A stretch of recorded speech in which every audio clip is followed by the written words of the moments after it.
রোজা রেখে সহবাস হয়ে গেলে স্বামী ও বউয়ের করণীয় কি জানাবেন? আল্লাহ মাফ করুন, এরকম যদি হয় তাহলে সেক্ষেত্রে উভয়কে যে রোজা ভেঙেছেন তার জন্য একটা রোজা রাখতে হবে, আরও কাফারা স্বরূপ 60টা রোজা টানা রাখতে হবে নির্বিচ্ছিন্নভাবে। মাঝখানে কোনো প্রকার বিচ্ছিন্নতা হয়ে গেলে আবার শুরু থেকে রাখা শুরু করতে হবে। আর যদি সেরকম তৌফিক তাদের না হয় তাহলে 60 জন মিসকিনকে তারা খাবার খাওয়াতে হবে, অর্থাৎ এক একজনের 60 জন করে, দুজনে 120 জন মিসকিনকে খাদ্য দিতে হবে যদি কখনো রোজা ভাঙা হয়ে যায় সবাসের মাধ্যমে। আল্লাহ তাআলা মাফ করুন। বাসায় হাজব্যান্ড ছাড়া আর কোনো পুরুষ থাকে না, বাচ্চারা ছোট ছোট, এক্ষেত্রে আমি কি গেঞ্জি বা জিন্স প্যান্ট বাসায় পরতে পারবো কি না? বোন শায়লা খানম, যেহেতু আপনার স্বামী ছাড়া পুরুষ কেউ থাকে না, বাচ্চা অনেক ছোট, আপনি হাজব্যান্ড যদি ডিমান্ড করেন তাহলে সেক্ষেত্রে তার ডিমান্ডকে পূরণ করার জন্য, অথবা আপনি নিজে থেকে সেদে জাস্ট আপনার সাজগোজের অংশ হিসাবে যদি এই সমস্ত পোশাক পরিধান করতে পারেন। তবে পশ্চিমা সংস্কৃতির প্রভাবে আমরা অনেকে প্রভাবিত, সেটাকে আমাদের সার্বিকভাবে ভালো লাগা কাজ করে, সেই জায়গা থেকে এটি পরা তো অবশ্যই উচিত হবে না।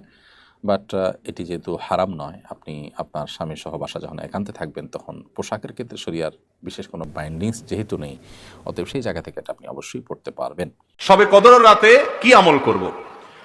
শবে কদরের রাত এটাকে আমরা 27 রাতেই ফিক্সড মনে করি, যদিও নবী করিম সাল্লাল্লাহু আলাইহি সাল্লাম বলেছেন তাহাররাউ লাইলাতুল কদরি ফিল ভিত্রি মিনাল আশরিল আওয়াখির মিন রমাদান। রমজানের শেষ 10টি রাতের মধ্যে বেজোড় রাতগুলোতে তোমরা শবে কদর তালাশ করো। বাংলাদেশে যখন বেজোড় রাত, সৌদি আরবে তখন জোড় রাত হতে পারে, তাতে কোনো অসুবিধা নেই। সেখানকার মানুষের যখন বেজোড় রাত হবে তখন তাদের শবে কদর হবে, আমাদেরটা আমাদের অনুযায়ী হবে। শবে কদরে যে আমলটির কথা নবী করিম সাল্লাল্লাহু আলাইহি সাল্লাম শিক্ষা দিয়েছেন সেটি হলো, আম্মা জান আয়েশা রাদিয়াল্লাহু তাআলাকে তিনি একটা দোয়া শিক্ষা দিয়েছেন। দোয়াটা হলো আল্লাহুম্মা ইন্নাকা আফুউন তুহিব্বুল আফওয়া ফাআফু আননি। আল্লাহ, আপনি ক্ষমাশীল, আপনি ক্ষমা করতে ভালোবাসেন, অতএব আমাকে আপনি ক্ষমা করে দিন। এছাড়া শবে কদরে আপনি নামাজ পড়বেন, দোয়া করবেন, কোরআন তেলাওয়াত করবেন, জিকির আজকার করবেন, তাসবিহ তাহলিল করবেন, রাত জেগে থাকবেন, আল্লাহর কাছে কান্নাকাটি করবেন, এই কাজগুলো আপনি করবেন। জুমার দিন সূরা কাহফ পড়ার সময় ঠিক কোনটি? আমরা কি ফজরের পর থেকে জুমার নামাজের আগ পর্যন্ত সময়ে পড়ব, নাকি ওই দিন যে কোনো সময় পড়ব? উত্তর হলো, সূরা কাহফ জুমার দিনে তেলাওয়াত করলে সেটি কিয়ামতের দিন আলো হিসেবে কাজ করবে, এই মর্মে ওয়াহিয়াকুম সাদা হাকিম সবিন হাদিসের কিতাবে বর্ণিত হয়েছে। কিন্তু এর কোনো সময়সীমা শুক্রবারের নির্দিষ্ট কোনো সময়ের মধ্যে সীমাবদ্ধ করে দেওয়া হয়নি, বরং এটি বৃহস্পতিবার সূর্য ডোবার পর থেকে নিয়ে শুক্রবার সূর্য ডোবার আগ পর্যন্ত এই পুরো সময়টাই শুক্রবারের অন্তর্ভুক্ত। বিধায় এর পুরো সময়ের যে কোনো সময় পড়লে ইনশাআল্লাহ জুমার দিনে সূরা কাহফ পড়ার আমলটি হয়ে যাবে। বিধায় সেটি আমরা এই রাত এবং দিন যে কোনো সময় করতে পারি। এরপরে সিরাত মানহা আপনি আইডি থেকে লিখেছেন, বদনজর থেকে কিভাবে রক্ষা পাবো? বদনজর থেকে রক্ষা পাওয়ার জন্য সাধারণত যে সমস্ত বিষয় বা যে সমস্ত বস্তুর প্রতি বদনজর লাগতে পারে, ছোট শিশু বা নিজের ভালো কিছু, সেগুলো যথাসম্ভব মানুষের সামনে প্রকাশ করে বেড়ানো থেকে বিরত থাকা, সোশ্যাল মিডিয়া ইত্যাদিতে খুব বেশি প্রচার প্রসার না করা, এবং যেখানে উপস্থাপন করলে বদনজরের মুখোমুখি হতে পারে সেটা থেকে অ্যাভয়েড করা দরকার, এক। দ্বিতীয়ত হলো, যদি কারোর বদনজর লেগে থাকতে পারে বলে মনে হয় তাহলে তাকে অনুরোধ করে মাশাআল্লাহ তাবারাকাল্লাহ তাকে দিয়ে বলিয়ে নেওয়া, যাতে ইনশাআল্লাহ আশা করা যায় যে বদনজর থেকে রক্ষা পাবেন। এরপরে যদি কারো বদনজর লেগেই যায় তাহলে সেক্ষেত্রে তার হাত এবং মুখ ধোয়া পানি কিংবা উজু করা পানি, এটা যে ব্যক্তি বা যে বস্তুর উপরে বদনজর লেগেছে তার উপরে ঢেলে দিলে বদনজর সাধারণত দূর হয়। এটি হাদিস দ্বারা বিশুদ্ধভাবে প্রমাণিত। এমডি ইমরান মোল্লা আপনি লিখেছেন, একজন মুসলিম বোন খ্রিস্টান ছেলেকে বিয়ে করে ধর্ম পরিবর্তন করেছেন। এখন তিনি 5 মাসের অন্তঃসত্ত্বা। তিনি ভুল বুঝতে পেরে ইসলামে ফিরতে চান, কিন্তু ভাবেন এতে স্বামীর সাথে প্রতারণা হবে, আর আল্লাহ শিরক মাফ করেন, প্রতারণা নয়। তার বিশ্বাস মন ভাঙা মানে মসজিদ ভাঙা সমান। তিনি কি করবেন? তার ফিরে আসা এবং ভবিষ্যৎ সম্পর্কে পরামর্শ দিন। ভাই ইমরান মোল্লা, প্রথম কথা হলো যে এটি সঠিক কোনো কথা নয় যে আল্লাহ তাআলা প্রতারণার গুনাহ মাফ করবেন না। আল্লাহ তাআলা সকল গুনাহই মাফ করবেন। মৃত্যুর আগে মানুষ যে কোনো গুনাহ থেকে তওবা করবে, আল্লাহ তাআলা তার সবগুলোকেই ক্ষমা করবেন। আল্লাহ তাআলা বলেছেন, ওয়াতুবু আইয়ুহাল মুমিনুন ওয়াতুবু ইলাল্লাহি জামিআন আইয়ুহাল মুমিনুন, হে ঈমানদারেরা তোমরা সবাই আল্লাহর কাছে তওবা করো, আল্লাহর দিকে ফিরে আসো। আল্লাহ বলেছেন, ইন্নাল্লাহা ইয়াগফিরুয যুনুবা জামিআ, আল্লাহ সকল গুনাহ মাফ করে দিবেন। অতএব প্রতারণা একটা পাপ, এমন কোনো পাপ নেই, যে এমন কোনো অপরাধ নেই যে অপরাধ করার পর প্রায়শ্চিত্ত করলে, মানুষ তওবা করলে, অনুশোচনা হলে তিনি সেখান থেকে ফিরে আসলে আল্লাহ তাআলা ক্ষমা করবেন না। সো প্রতারণার গুনাহ থেকেও তিনি আল্লাহ তাআলা মাফ করবেন, এক। দ্বিতীয়ত হলো, মানুষকে প্রতারিত করার চাইতে আল্লাহর সঙ্গে শিরকের ভয়াবহতাটা অনেক বেশি। আর তৃতীয়ত কথা হলো যে অমুসলিম যে ছেলের সাথে তার বিয়ে হয়েছে সে বিয়েটা আসলে সংগঠিত হয়নি, অর্থাৎ শরিয়া দৃষ্টিকোণ থেকে সেটা কোনো বিয়েই হয়নি। আজকাল যে সমস্ত খ্রিস্টান আছে বেশিরভাগ খ্রিস্টানরাই আসলে না যথাযথ খ্রিস্টান এবং না তাদেরকে আহলে কিতাব বলার মতো পর্যায়ে তারা পড়ে।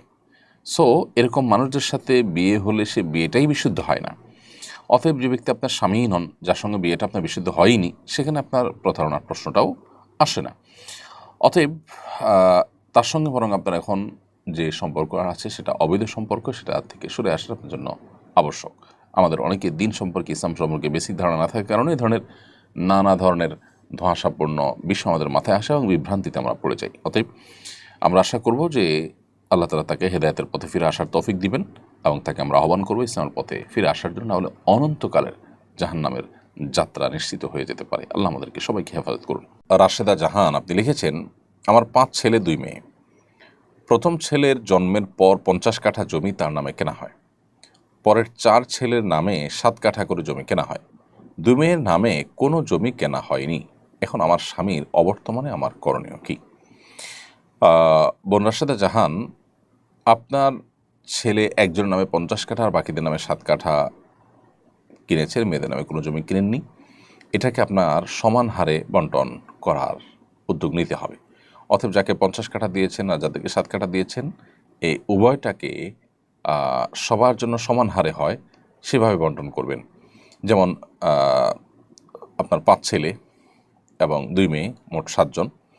তাহলে আপনি 4 ছেলেকে যে 7 কাঠা করে দিয়েছেন, 4 7 28 কাঠা হয়, আর 50 তাহলে সর্বসাকলে 78 কাঠা হয়। 78 কাঠাকে আপনার 7 ভাগ করে এই 7 সন্তানের মধ্যে আপনার সমান হারে বন্টন করতে হবে জীবদ্দশায়। তাদেরকে কোনো কিছু দিলে, কোনো জমি জমা সম্পদ দিলে সেটাকে সমান হারে বন্টন করাটা এটা অনেক ইমামদের মতোই ওয়াজিব, বিধায় সেটি আপনাকে লক্ষ্য করতে হবে। এইচ.এম. মাহমুদুল হাসান আপনি লিখেছেন, স্ত্রীকে মহারণার টাকা না দিয়ে সেই টাকা দিয়ে ওমরা করতে পারবো কিনা? মানুষের কাছে টাকাটা শুধু মহারার টাকাই থাকে না, আর টাকা থাকে, সেগুলো দিয়ে ওমরা করতে পারেন। এখন যদি মহরের জন্য রেখে দেওয়া টাকা ওইটা ভেঙে আপনি ওমরা করেন আর অন্য কোনো টাকা আপনার কাছে না থাকে, তো এটা জায়েজ হবে না। কারণ আপনার জন্য ওমরা করার চাইতে মহর পরিশোধ করাটা বেশি গুরুত্বপূর্ণ। মহরটা হলো স্ত্রীর অধিকার, আপনার দেনা তার প্রতি। তো মানুষের দেনা ঝুলিয়ে রেখে সে যে টাকা দিয়ে দেনা পরিশোধ করতেন সে টাকা দিয়ে ওমরা করলে সেটা নাজায়েজ হবে। আর যদি ওমরা করেছে যে টাকা দিয়ে তার বাইরেও মহারণা পরিশোধ করার মতো আপনার আরও টাকা থাকে, তাহলে সেটা তো নাজায়েজ হবে না, অর্থাৎ ওমরা করা নাজায়েজ হবে না। তবে একই সাথে মহারণা দেরিতে দেওয়া বা মহর না দেওয়া সেটা কিন্তু গুনাহের কথা। জিন চালান, ধারণ দিয়ে বা জিনের সাহায্য নিয়ে বিভিন্ন কবিরাজ, অনেক মসজিদের ইমাম সাহেব যে চিকিৎসা করেন সেটা ইসলামে জায়েজ আছে কি? কালো জাদুতে আক্রান্ত হলে শরীয় ভিত্তিক চিকিৎসার পদ্ধতি কি, দয়া করে জানানো করতে হবে। দেখুন, ব্ল্যাক ম্যাজিক এবং কালো জাদুতে আক্রান্ত হলে তার সবচেয়ে বড় ট্রিটমেন্ট হলো সূরা ফালাক, সূরা নাস।